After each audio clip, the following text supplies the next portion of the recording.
किसी नगर में एक राजा रहता था जो बहुत बूढ़ा हो चुका था, लेकिन उसकी कोई संतान नहीं थी।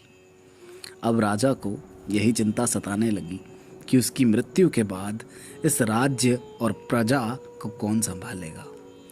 राजा ने ये चिंता अपने गुरु को बताई तो गुरु ने कहा, राजन, आप किसी योग्य व्यक्ति को अपना पुत्र बना लें।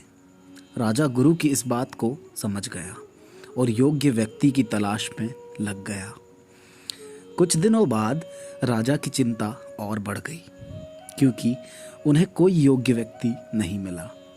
राजा का मानना था कि उनका उत्तराधिकारी वही होगा जो दूसरों के दुख को दूर करने के लिए अपना सुख भी त्याग दे।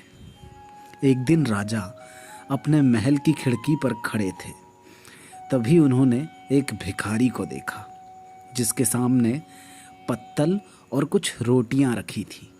वह उन रोटियों को खाने ही वाला था, लेकिन तभी एक बूढ़ा व्यक्ति आकर उससे खाना मांगने लगा।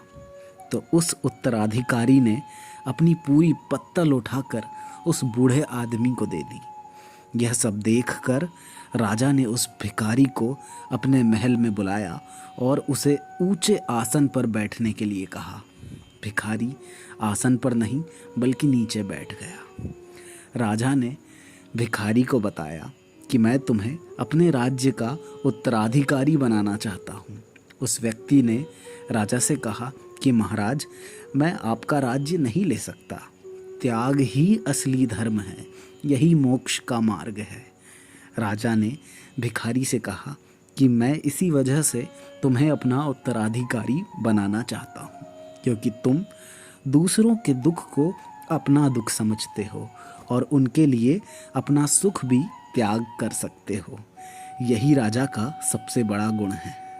इस कथा से हमको यह सीख मिलती है कि जो व्यक्ति अपने सुख से ज़्यादा दूसरों के दुखों को महत्व देता है, वही व्यक्ति श्रेष्ठ होता है और ऐसे लोगों को हर जगह मान सम्मान की प्राप्ति होती है।